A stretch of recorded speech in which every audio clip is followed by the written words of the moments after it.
Internet est un monde virtuel qui regorge d'occasions de se connecter, de collaborer, d'explorer et d'apprendre. Internet nous entoure. Internet est en nous. Internet cimente la galaxie entière. Peut-être pas tout à fait. N'exagérons pas. C'est tout de même une source époustouflante d'informations, bonnes ou mauvaises, qui sert également à communiquer. Internet contient des outils très utiles, que nous employons d'ailleurs tous les jours. Tout comme dans le monde réel, cependant, il se peut que les choses déraillent ou qu'on aboutisse dans un endroit aussi dangereux qu'un bar de Tatooine. Comme dans le monde réel, heureusement, il existe des moyens de se protéger et de protéger les élèves pour qu'ils profitent des avantages d'être branchés. À vrai dire, la sécurité sur Internet ne vous paraît peut-être pas sorcière, mais voici tout de même quelques astuces simples que vous pouvez utiliser pour mieux vous protéger et aider vos élèves à se protéger quand ils vont en ligne. Si un vrai Jedi vous êtes, alors ne peut être Obi-Wan votre mot de passe, compris? Ne peut être Kenobi. Trouvez un mot de passe efficace.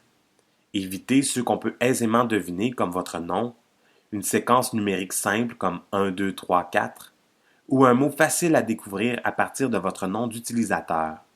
C'est une bonne idée de combiner lettres, majuscules et minuscules, chiffres et symboles. Par exemple, C3PO, point d'interrogation, R2D2. Il sera plus difficile de découvrir vos mots de passe avec un logiciel de décryptage si vous utilisez une expression ou une phrase complète comme j'aime le cinéma. Combinez ces deux idées et vous voilà avec un mot de passe très difficile à décrypter. Comme exemple, mon film favori est Star Wars, dièse, C majuscule, 3, P majuscule, 0.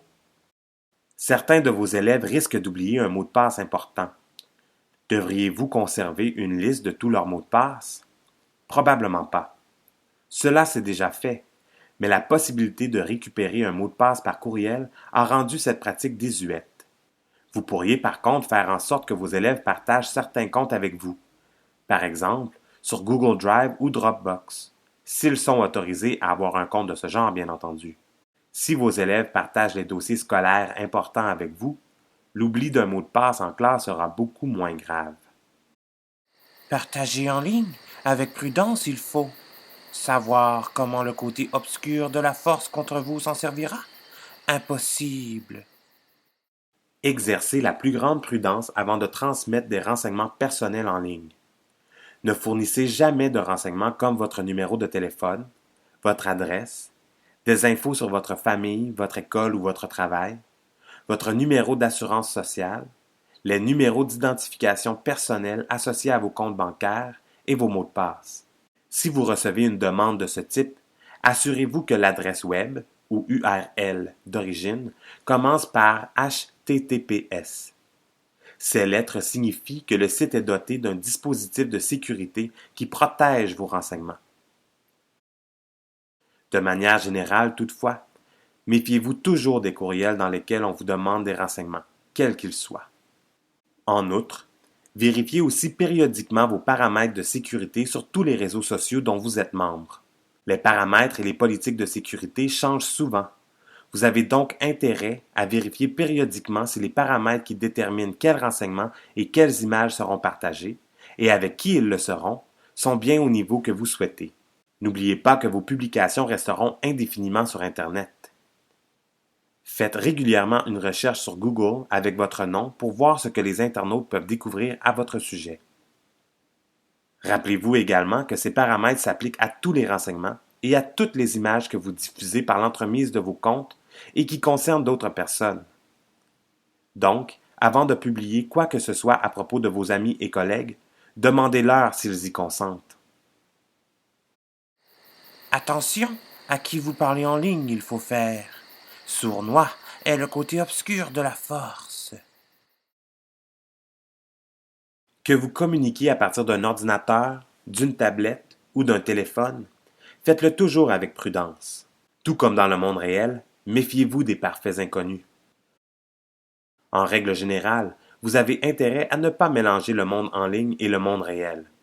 Mais si vous apprenez qu'un de vos élèves décide de rencontrer en personne un ami en ligne, veillez à ce que ses parents le sachent. Si cet élève est un adulte, assurez-vous qu'il se rencontre dans un lieu public sécuritaire. On ne sait jamais vraiment qui se cache derrière un nom d'utilisateur ou un pseudo. Protégez vos appareils, jeune Padawan. Exploitez vos faiblesses. Le côté obscur cherche toujours à faire. Votre connexion avec la force, il détruira. Protégez l'appareil avec lequel vous vous branchez à Internet, que ce soit un ordinateur, une tablette ou un téléphone. Les virus et les pirates peuvent causer des dommages permanents à votre ordinateur et rendre vos renseignements personnels vulnérables. Il est donc impératif d'utiliser un antivirus qui vérifie régulièrement si votre ordinateur est contaminé et le protège contre les attaques éventuelles. En général, n'ouvrez pas les courriels et ne suivez pas les liens qui vous parviennent de personnes que vous ne connaissez pas. Certains pirates informatiques se feront même passer pour des entreprises ou des personnes que vous connaissez. La meilleure stratégie est donc de ne suivre aucun lien, à moins que vous sachiez avec certitude que le lien ne pose aucun danger. Comment le savoir?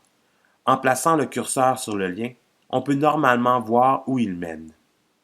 Si la destination demeure cachée, assurez-vous que vos élèves exercent la plus grande prudence. Enfin, n'oubliez pas de dire à vos élèves de faire régulièrement des copies de sauvegarde de tout ce qui se trouve sur leur ordinateur ou sur tout autre appareil qu'ils apportent en classe, après avoir vérifié si les fichiers sont exempts de virus, bien entendu. De cette façon, si l'appareil est la cible d'un pirate ou d'un virus, la copie du contenu permettra de le réinstaller quand celui-ci aura été réparé. Ainsi, les superbes photos des dernières vacances seront sauvées. Apprendre à se protéger en ligne est tout aussi important que de le faire dans la vie réelle. En utilisant ces moyens simples pour vous protéger et protéger les autres, vos élèves et vous pourrez profiter de toutes les merveilles du web en évitant de tomber dans les quelques pièges qu'il recèle.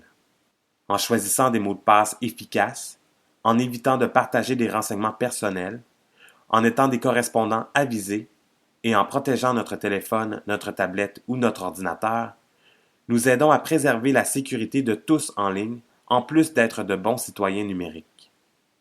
Internet est un monde vaste et ouvert, un lieu extraordinaire pour explorer, informer, partager et apprendre. Il ne faut surtout pas oublier de respecter, de protéger et d'éduquer.